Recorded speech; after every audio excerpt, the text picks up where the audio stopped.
कुछ लोग इसके लिए कहते हैं कि बूट इसका थोड़ा सा कम है, टर्बो ऑन करके चलाएंगे तो फिर फ्यूल पे ध्यान मत दीजिएगा। लेकिन मैंने टाटा की जो गाड़ी चलाई तो उसमें मैंने एक चीज़ महसूस की, एंड ये गाड़ियाँ भी बहुत आराम से रीसेल में जाती हैं।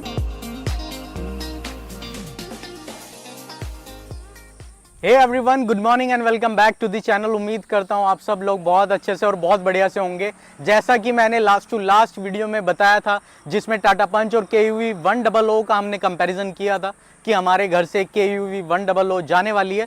लेकिन निराशा की कोई बात नहीं है, क्योंकि एक और महिंद्रा घर में आने वाली है। तो आपके सामने XUV 300 जिसकी रिसेंटली हम लोगों ने डिलीवरी ली है। शुरू करते हैं बेसिकली XUV 300 और टाटा पंच का कंपैरिजन। ये हैं प्राउड ऑनर XUV 300 के। इनके पास लास्ट टाइम KUV 100, ये मेरे मामा जी के बेटे हैं, बेसिकली फैमिली मेम्बर ही हैं। तो इनसे जानेंगे कि क्या खूबियां ऐसी हैं इसमें XUV 300 में जो इन्होंने ये प्रेफर की। लास्ट टाइम इन्होंने टाटा पंच भी चलाई थी, उसके बारे में भली भांति जानते हैं क्या क्या उसके एडवांटेजेस हैं और क्या क्या डिसएडवांटेजेस। आज जानेंगे XUV 300 में क्या चीज़ें बेहतर हैं टाटा पंच से और क्या चीज़ें कम हैं टाटा पंच से। तो शुरू करते हैं भैया से। हेलो एवरीवन, हम लोग पहले भी मिल चुके हैं। हाँ, जैसे कि पिछली बार मैंने आपसे बोला ही था कि मैं अपनी कार अपडेट करने वाला हूं, तो मैंने अभी अपनी गाड़ी को XUV 300 में अपडेट किया है। प्रीवियसली मेरे पास KUV 100 थी और इसकी भी एक बहुत लंबी स्टोरी है कि क्यों मैं अगेन मैंने महिंद्रा को ही प्रेफर किया, जो मैं लास्ट टाइम भी आप लोगों से डिस्कस कर रहा था। मैंने पहले बहुत सारी गाड़ियों के, जो इस सेगमेंट में जाने से पहले मैंने बहुत सारी गाड़ी के रिव्यू लिए, जिसमें मैं मारुति में गया, टोयोटा में गया, लेकिन टाटा में भी मैं गया। लेकिन एक तो मेरा माइंडसेट शुरू से महिंद्रा के लिए था। फिर होता क्या है कि जब आप जिस सेगमेंट को आप ड्राइव कर रहे होते हैं या जिस कंपनी को आप ड्राइव कर रहे होते हैं, बेसिकली इनकी कार मैकेनिक्स में अगर हम बात करें तो इनके A पिलर, B पिलर और C पिलर में एक पर्टिकुलर आप एडजस्ट होते हैं। तो मैंने बहुत सारी गाड़ियों को जब टेस्ट ड्राइव ली तो किसी में इंजन वाइज तो किसी में पिलर्स वाइज मैं एडजस्ट नहीं हुआ, मुझे बहुत अच्छा नहीं लगा, ना मुझे वो मज़ा आया, ना मुझे वो ड्राइविंग एक्सपीरियंस बहुत अच्छा मिला। फाइनली फिर मैंने, क्योंकि था क्या कि शुरू में मेरे माइंड में ये था कि ये सेगमेंट मेरे बजट से ऊपर जा रहा था, तो मैंने इसकी तरफ सोचा नहीं था। मैं दोबारा से KUV के आसपास की सेगमेंट में जाने के मूड में था कि उसका टॉप मॉडल मैं परचेज़ कर लूँगा और उसी सेगमेंट में रहूँगा। लेकिन चूंकि मैं जैसे अगर बात करें, मैंने उधर ब्रीज़ा देखा, हालांकि वो तो इसी के सेगमेंट में आती है। फिर मैंने टोयोटा में भी देखा, मैंने बेलोनो भी देखी, उस समय तक फ्रॉन्क्स भी आ चुकी थी, मैंने फ्रॉन्क्स को भी देखा। इन सभी की मैंने टेस्ट ड्राइव ली। इवन टाटा नेक्सॉन भी ली। टाटा नेक्सॉन अच्छी कार है, बट जो बेसिकली मुझे एक SUV वाली शेप चाहिए थी। मुझे टाटा नेक्सॉन से जो बस एक ही प्रॉब्लम है, वो है कि वो हैचबैक, लुक वाइज वो हैचबैक है और अंदर भी थोड़ा कॉम्पैक्ट है इन कंपैरिजन टू XUV। तो फाइनली मेरा डिसीजन यही रहा। फिर मैंने अपने बजट को देखते हुए मैंने इसका W4 मॉडल परचेज़ किया, क्योंकि इसमें बेसिक चीज़ें सभी इसमें अवेलेबल हैं महिंद्रा की तरफ से। महिंद्रा ने ये बहुत अच्छा किया है कि सेफ्टी और जो एक नेसेसिटीज़ की जितनी भी चीज़ें हैं वो सब इसमें हैं। सिर्फ एसेसरीज़ वाइज मॉडल में चेंजेस हैं। जैसे इससे जो नेक्स्ट मॉडल आता है उसमें सनरूफ है। मुझे सनरूफ की कोई यूज़ नहीं था। यहाँ दिल्ली NCR में आप समझ सकते हैं कि यहाँ पे सनरूफ का कोई यूज़ है नहीं, और मेरे को वैसे भी डेली ऑफिस कार चाहिए थी, तो उसके लिए मुझे क्या कहना चाहिए कि मेरे लिए उस सनरूफ का कोई यूज़ नहीं था। तो मैंने फाइनली यही किया कि मैंने W4 पे मैं गया और मैंने इसमें जितना भी इंस्टॉल कराया वो सब महिंद्रा जेन्युइन एसेसरीज़ ही मैंने इसमें इंस्टॉल कराई। महिंद्रा के साथ ये भी प्लस है कि उन्होंने अपनी सारी एसेसरीज़ ओपन मार्केट में बहुत जेन्युइन रेट में है, जहां आप अपनी कार्स में लगा के, अभी कुछ पार्ट्स रहता है जैसे बारिश की वजह से मैं अभी रूफ रेल और स्पॉयलर ये सब चीज़ें कुछ इंस्टॉल नहीं करवा पाया हूँ, जो मैं फर्दर अभी इसमें करवाऊँगा। लेकिन ओवरऑल मेरा एक्सपीरियंस बहुत अच्छा है और मैं आप लोगों को यही सजेस्ट करूँगा कि अगर आप लोग का आपने अपना बजट फिक्स किया है और आप नेक्स्ट बजाय उससे एक बिलो सेगमेंट का टॉप मॉडल लेने के, आप जो नेक्स्ट सेगमेंट है उसका जो है आप बेस मॉडल या सेकंड मॉडल ले सकते हैं। उससे बेनिफिट ये होता है कि जो बेसिकली इंजन क्वालिटी है, जो NVH लेवल है, जो केबिन है, जो प्रीमियमनेस है, वो आपको नेक्स्ट सेगमेंट मिल जाती है। क्योंकि ये फैक्ट्स हैं कि आप हर गाड़ी का एक सेगमेंट है। जैसे ये गाड़ी जो सेगमेंट में बीट करती है वो आपका ब्रीज़ा, उधर आपका हाई राइडर, और इधर क्रेटा तो नहीं कहेंगे, हालांकि अगर इसे ड्राइवेबिलिटी के हिसाब से कहें तो क्रेटा को ये मेरे अकॉर्डिंग तो करती है, लेकिन आप लोग इस चीज़ को मतलब थोड़ा सा एक्सेप्ट नहीं करेंगे, तो वेन्यू में कह सकता हूँ, वेन्यू के साथ तो इसका है ही, उधर नेक्सॉन के साथ है। लेकिन अगर आप जो लोग इसको रख रहे हैं गाड़ी को, जिनके पास XUV 300 हो है, जिनके पास ओनरशिप है, और जिन्होंने कभी अपने किसी फ्रेंड की या फैमिली मेम्बर की क्रेटा ड्राइव की होगी, तो वो इस चीज़ को मेरी को एग्री करेंगे कि कुछ मामलों में ये क्रेटा को बीट करती है। नो डाउट इट इज़ सब 4 मीटर SUV, जबकि क्रेटा सब 4 मीटर में नहीं आती है, तो उसका बूट स्पेस डेफिनेटली इससे ज़्यादा है। बट बहुत सारी चीज़ें इस गाड़ी के अंदर बहुत अच्छी हैं। First is wheel base. जो इसका व्हील बेस है वो इस सेगमेंट में किसी भी SUV में, इस सेगमेंट में, या किसी भी कार में या हैचबैक में नहीं आता है। उसके बाद हम दूसरी चीज़ों की बात करेंगे। ऑल 4 व्हील्स में इसमें जो है डिस्क ब्रेक है, जो किसी भी इस सेगमेंट में किसी कार में नहीं है। और सेफ्टी की बात करेंगे तो ये 5 स्टार रेटिंग में है। एनकैप रेटिंग इसकी 5 स्टार है। इवन चाइल्ड सेफ्टी में भी ये 4.5 में जाती है। तो गाड़ी अपने आप में बहुत स्ट्रॉन्ग बिल्ट है और सेफ्टी वाइज बहुत अच्छी है। प्रीमियमनेस बहुत अच्छी है इसमें। कुछ लोग इसके लिए कहते हैं कि बूट इसका थोड़ा सा कम है, बट वो जब सब 4 मीटर में आप जाएंगे तो इतना भी कम नहीं है। जैसे अगर आप लॉन्ग ड्राइव पे जाएंगे तो आपको एक मिनिमम जो एक आजकल जो है 4 मेंबर फैमिली के अकॉर्डिंग अगर आप जाते हैं तो इतना आपके लिए सफिशिएंट है, आप एक लॉन्ग ट्रिप कर सकते हैं। तो अब बात कर लेते हैं इसके इंजन की, इसकी पावर की, इसके टॉर्क की, इसके बाकी सीट कंफर्ट की, राइड कंफर्ट की, और बाकी कैबिन नॉइस और इसका बूट स्पेस, सारी की सारी चीज़ें जानते हैं इनसे ही। बताइए।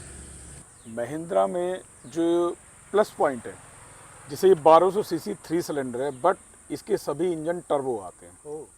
तो टर्बो के लिए एक छोटी सी कैलकुलेशन है। कुछ लोग तो बोलते हैं कि इंजन स्पेसिफिकेशन इंटू 1.65, कुछ लोग बोलते हैं 1.5।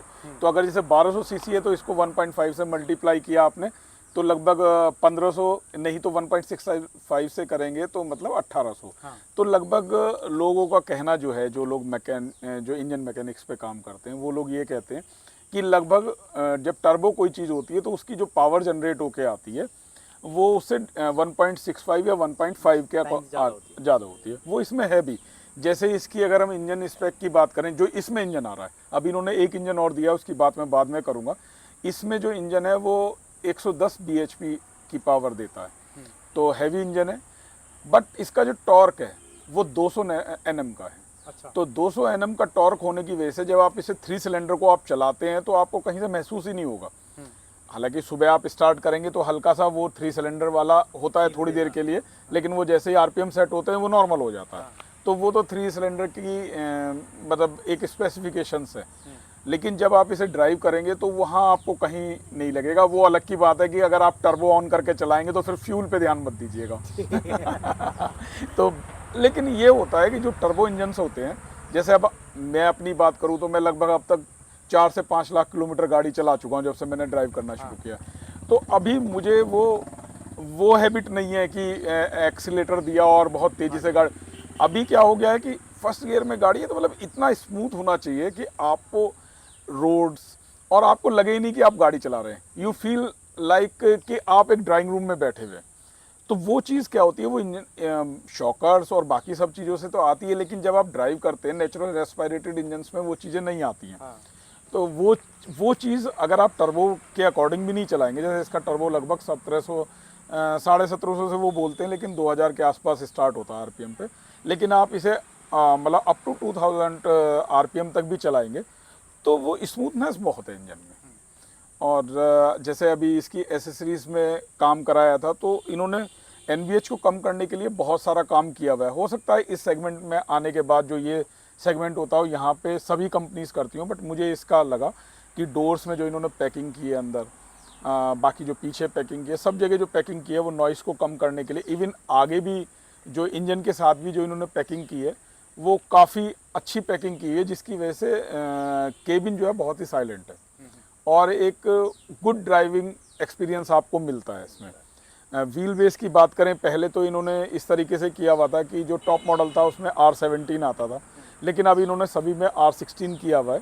और 205 एंड 65 का इसमें जो टायर आता है वो है। लेकिन गाड़ी बहुत अच्छी है, शॉकर्स बहुत अच्छे हैं। मतलब अगर सस्पेंशन की बात करें तो जब आप रोड से निकालेंगे, किसी तरीके की भी रोड हो, उसके लिए तो महिंद्रा और टाटा हमेशा मतलब जाने ही जाते हैं। बट गाड़ी है जैसे, अगर हालांकि इन दोनों सेगमेंट को कंपैरिजन करना उचित नहीं है क्योंकि दोनों सेगमेंट ही अलग है। लेकिन मैंने टाटा की जो गाड़ी चलाई तो उसमें मैंने एक चीज़ महसूस की कि अगर वो हैवी बिल्ट हैं तो उन्हें चलाने में ये फील होता है कि वो हैवी बिल्ट है। लेकिन महिंद्रा में मैंने पर्टिकुलरली अब जो हो सकता है महिंद्रा ने अभी बहुत सारा कुछ चेंज कर लिया हो, अपने आप को इम्प्रूव किया हो। जैसे ये अभी बिल्ड क्वालिटी बहुत अच्छी है, 5 स्टार रेटिंग है, शीट्स जो हैं, मेटल शीट्स जो इन लोगों ने यूज़ की हैं, पेंट क्वालिटी वो बहुत हैवी है। अब ये तो मैं नहीं बता सकता स्पेसिफिकेशन में कि एग्जैक्ट टाटा वाली है नहीं, लेकिन आपको गाड़ी चलाने में ऐसा नहीं लगेगा कि गाड़ी बहुत ही हैवी है।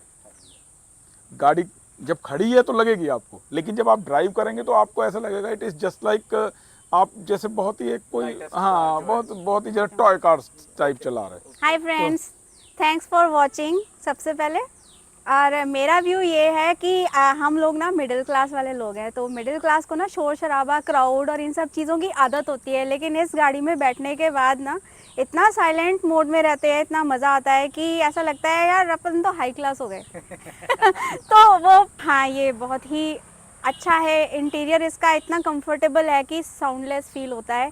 थोड़ा सा जैसे लगता है कि हाँ, माइंड को सुकून मिलता है इसके अंदर बैठ के। और आप थोड़ी देर में, और एंड सीट्स इतनी कंफर्टेबल हैं, they are just like you are sitting on the lap of some your caretaker. उस टाइप का सीट कंफर्ट दिया है इन्होंने। तो सीट्स तो वाकई कंफर्टेबल हैं और जर्नी की जो डिस्टेंस है वो पता ही नहीं चलती, आप फील ही नहीं कर पाते हो। Same thing I found in Punch also. तो यहाँ कहीं कंपैरिजन नहीं है, लेकिन स्टिल सिमिलैरिटीज़ ज़रूर हैं। तो साइलेंस वहाँ भी है, साइलेंस यहाँ भी है, एंड मिडिल क्लास के लिए बेस्ट वर्जन्स हैं ये। बेसिकली ये तो प्योरली इंडियन कार्स हैं, ये दोनों कंपनीज इंडियंस हैं, सबको मालूम है। और मैं सिर्फ एक चीज़ कहना चाहूँगा कि इनको आप सपोर्ट कीजिए सभी। ऐसा नहीं है कि मेरे को कोई इसका स्पॉन्सरशिप मिल रही है, नथिंग। और गाइस, जो लोग ये माइंडसेट लेके चलते हैं कि रीसेल वैल्यू मिलेगी, तो गाड़ी ऐसी लेनी चाहिए कि जिसको कुछ दिन चलाने के बाद या कुछ साल चलाने के बाद उसका रीसेल मिल जाए। तो उस पॉइंट को भी मैं यही कहूँगी कि हमने भी इससे पहले जो वाला वर्जन हमने रीसेल किया एंड तभी इसको लिया, एंड ये गाड़ियाँ भी बहुत आराम से रीसेल में जाती हैं। तो वो माइंडसेट आराम से निकाल सकते हो आप लोग, उस डाउट में ना रहें कि ये गाड़ियाँ रीसेल नहीं होती है, बहुत अच्छी रीसेल होती है। तो भाई ये तो हुआ XUV 300 के बारे में। लास्ट टाइम ऑलरेडी इन्होंने मेरी टाटा पंच भी चलाई थी, तो दे नो कि क्या क्या इसके प्रोज एंड क्या क्या कॉन्स हैं। लेकिन दोबारा से वो सम अप कर लेते हैं क्योंकि यहाँ पे कंपैरिजन हो रहा है XUV 300 का टाटा पंच के साथ। तो ये सम अप करने बहुत ज़रूरी है कि टाटा पंच में उनको क्या क्या फील हुआ है, जो चीज़ें इसमें काफ़ी अच्छी मिलती हैं और क्या क्या अच्छी चीज़ें नहीं मिलती हैं, वो मैं जानना चाहूँगा इनसे।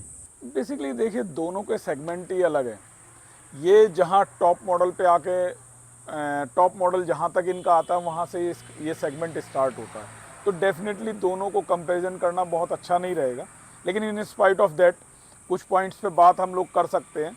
अगर बजट सेगमेंट की बात करें, वो अपने बजट सेगमेंट में बहुत अच्छी गाड़ी है, वो उससे बेहतर गाड़ी नहीं हो सकती। और इनफैक्ट चाहे कोई भी कंपटीटर ले आए, हाँ अगर महिंद्रा आता है तो बात दूसरी है, लेकिन बाकी कोई भी कंपटीटर आ जाए, मैं अब स्क्रीन पे बोलना नहीं चाहूँगा, आप लोग समझ रहे होंगे कुछ कंपटीटर आजकल में ही आए। एक और कंपटीटर आया है, हाँ। Hyundai Exter के बारे में हम बात कर सकते हैं, कोई दिक्कत मैं वही कह रहा हूँ, लेकिन वो कहीं मैच नहीं कर पाएंगे। वो डेफिनेटली वो आप जब जाएंगे, आप शोरूम में उनको देखेंगे तो आपको समझ में आएगा उस चीज़ का। जहाँ तक इसकी बात है, अगर आप दोनों की बात करें तो दो अच्छा देने की कोशिश की है। इसमें व्हील बेस R16 ही आ रहा है ना, इसमें R16 टॉप मॉडल में R16 आ रहा है इसमें, और सारे बाकी सेगमेंट्स में R15 आ रहा है, जबकि बाकी जो कंपटीटर हैं वो R14 और R15 पे ही आ रहे हैं। तो ये डिफरेंस है जो इंडियन मेकर्स हैं और बाहर के लोग हैं। तो इन्होंने इसकी तारीफ तो बहुत कर दी, लेकिन एक नाराजगी भी थी इनको, इस गाड़ी से कह लीजिए या महिंद्रा से कह लीजिए, तो वो भी तो शेयर कीजिए हमारे दर्शकों के साथ। अभी एक्चुअल में गाड़ी आने के बाद तो पास जो भी रहा वो सब मेरे माइंड से निकल गया, लेकिन मैंने इसको बेसिकली बेस मॉडल लेने के लिए बहुत स्ट्रगल करनी पड़ी। आप सभी लोगों को भी पता होगा कि किसी भी कंपनी के बेस मॉडल इतना इजीली अवेलेबल नहीं हो पाते। उसका कॉज है क्योंकि कंपनी क्या करती है, सबसे पहले तो बेस मॉडल और उससे नेक्स्ट मॉडल के बीच में बहुत मॉनेटरी वाइज बहुत डिफरेंस हो जाता है। जैसे इसका ये बेस मॉडल 8.41 से स्टार्ट होता है, तो इसका जो नेक्स्ट मॉडल है वो 9.99 पे जा रहा है, तो लगभग ऑलमोस्ट 1.5 लाख का डिफरेंस है। तो इसी वजह से होता क्या है, इसकी डिमांड भी ज़्यादा होती है और कंपनी में प्रोडक्शन भी कम होता है। इस वजह से ये मॉडल लेने में थोड़ी स्ट्रगल करनी पड़ती है। जैसे इसकी बात करें तो मैं रिजाइडिंग अगर बात करें तो फैमिली यहाँ गाजियाबाद में है। मैंने इसको सबसे पहले शिवा मोटर में बुक किया था और ये मैंने 9 अप्रैल को बुक किया। 9 अप्रैल को बुक किया, पहले मैंने डीजल मॉडल बुक किया था। उस समय डीजल की बेस मॉडल की डिलीवरी थी नहीं। उन्होंने मुझसे बोला कि सर बहुत मुश्किल रहेगा, लेकिन थोड़े टाइम बाद उस समय उनके पास पेट्रोल की बिलिंग हुई थी। वो लोग कह रहे थे कि अगर आपको पेट्रोल चाहिए तो आप पेट्रोल ले लीजिए। लेकिन मेरा मूड नहीं था और 1 महीना वेट करने के बाद, क्योंकि डीजल तो आया नहीं, हुआ क्या कि बाद में मैंने कैलकुलेशन की, जो मैं कैलकुलेशन आपको बता रहा था फ्यूल वाइज और ऑनरशिप वाइज, तो मुझे लगा कि डीजल लेने में कोई बेनिफिट है नहीं। तो मैंने फर्दर उनको बोला, रिक्वेस्ट की कि मुझे अब W4 पेट्रोल चाहिए। और आप विश्वास नहीं करेंगे, जिस दिन से मैंने पेट्रोल के लिए उनसे बोला, शिवा मोटर्स के साथ क्या हुआ, उन पे W4 की बिलिंग नहीं हुई उसके बाद 2 महीने तक उनके पास 40 इवन, वीक्स की वेटिंग बता दी। और क्योंकि वेटिंग तो मिली थी, ऑफिशियल वेटिंग तो 10 मंथ्स की है ही है इसकी, लेकिन वो लोग अफर्ट्स करके मंगा देते हैं, लेकिन उनके पास भी बिलिंग नहीं हो पा रही थी। अब बिलिंग ना होने की वजह से मैंने बहुत कोशिश की। एक वीडियो आपको ऑलरेडी मिलेगा जो शिवम जी के साथ मैं और शिवम गए थे स्पेशली, क्योंकि हमारी बात हुई कंसेप्ट नोएडा में। उन्होंने बोला एक गाड़ी W4 हमारे पास बिल हुई है। मैंने उनसे बोला कि ठीक है मैं आ रहा हूँ, अगर कंफर्म है। उन्होंने बोला कुछ एसेसरीज़, क्या उन्होंने बोला म्यूजिक सिस्टम हमारी गाड़ी में लगा हुआ है। तो मैंने कहा ठीक है, मुझे बाहर से भी लगवाना होगा, मैं ले लूँगा आपसे। मैं जैसे ही पहुँचा, वो गाड़ी 10 मिनट पहले किसी और ने बुक कर ली। हालांकि मेरे बहुत बात हुई उस पर कि भाई आपको नहीं बुलाना था, लेकिन चूंकि बुक हो चुकी थी तो वो भी बोल रहे थे कि आप W6 ले लीजिए, लेकिन मुझे जाना नहीं था उसमें क्योंकि मुझे सनरूफ चाहिए नहीं थी। खैर हम लोग आ गए थे उस दिन। हम लोग वहाँ बुकिंग तो उन्हें नहीं देखा है, उनसे बात करके फिर हम आ गए थे। मेरी बात यहाँ दिल्ली NCR में और भी ऑटोमोबाइल से हुई थी। इंद्रप्रस्थ ऑटोमोबाइल से मेरी बात हुई थी, जो यहाँ पर अशोक नगर में और वजीराबाद में, लेकिन उन्हें मैंने बुकिंग नहीं दी थी। एक दिन उनके सेल्स पर्सन का मैं थैंक्स बोलूँगा, दिनेश जी को और विवेक त्यागी जी को। एक दिन उनका फ़ोन आया, दिनेश बोलता है कि सर हमारे पास W4 है, सिल्वर कलर, आपको चलेगी? तो मुझे विश्वास ही नहीं था कि कहीं गाड़ी मिल नहीं रही है और ये कह रहे हैं कि हमारे पास बिलिंग हुई है। मुझे लगा शायद बिलिंग केवल जो है बुकिंग लेने के लिए बात हो रही है। तो मैंने जो विवेक त्यागी जी हैं उनसे बात की, उसने ही बात कराई मेरी, दिनेश ने। तो मैंने कहा सर मैं बुकिंग तो अभी दे दूंगा आपको, लेकिन आप पहले देखिए कि गाड़ी मुझे मिल पाएगी। तो उन्होंने सबसे पहले गाड़ी होल्ड की। गाड़ी होल्ड करके मुझे बोला कि सर गाड़ी हो गई है, कोई बात नहीं, आप चिंता मत करो, बुकिंग की कोई ऐसी बात नहीं, आप 2 दिन बाद आ जाना, मैं आपको चेसिस नंबर जब दे दूंगा अलॉट करके, तब आप मुझे बुकिंग देना। तो उन लोगों ने मेरे साथ बहुत मतलब कोऑपरेट किया और बहुत अच्छे से मुझे इनफैक्ट 9 या 10 दिन में गाड़ी दे दी। और ये it was just by chance, कोई उम्मीद नहीं थी कि इतनी जल्दी मिल जाएगी। और शिवा पे शिवा से मेरी कोई ग्रेजेस नहीं है, क्योंकि मैंने बहुत सारी मेरी बुकिंग वहाँ थी, तो मैंने बाद में एसेसरीज भी वहाँ से लगवाई है और इनफैक्ट मैं सर्विस भी कराता हूँ क्योंकि मेरे नियरेस्ट है। लेकिन उनके साथ प्रॉब्लम ये है कि उनको W4 की बिलिंग ही नहीं हुई, इनफैक्ट अभी तक भी नहीं हुई। मेरी अभी भी फ़ोन पर बात होती रहती है। तो लेकिन ये है, it was just by chance कि किसी डीलर के पास आ रही है तो किसी के पास नहीं आ रही है। तो मैं इसलिए इस चीज़ को बोल रहा था कि अगर आप लेना चाहते हैं तो थोड़ा सा ट्रिकी होके, that is not tricky, that is survival of fittest. मैं इसको ट्रिकी नहीं बोलता, मैं इसको सर्वाइवल ऑफ फिटेस्ट बोलता हूँ कि आपको कोई चीज़ चाहिए तो आप उसके लिए एफर्ट करेंगे। We are enjoying the ride and hopefully ये काफ़ी सालों तक हमारे साथ रहने वाली है।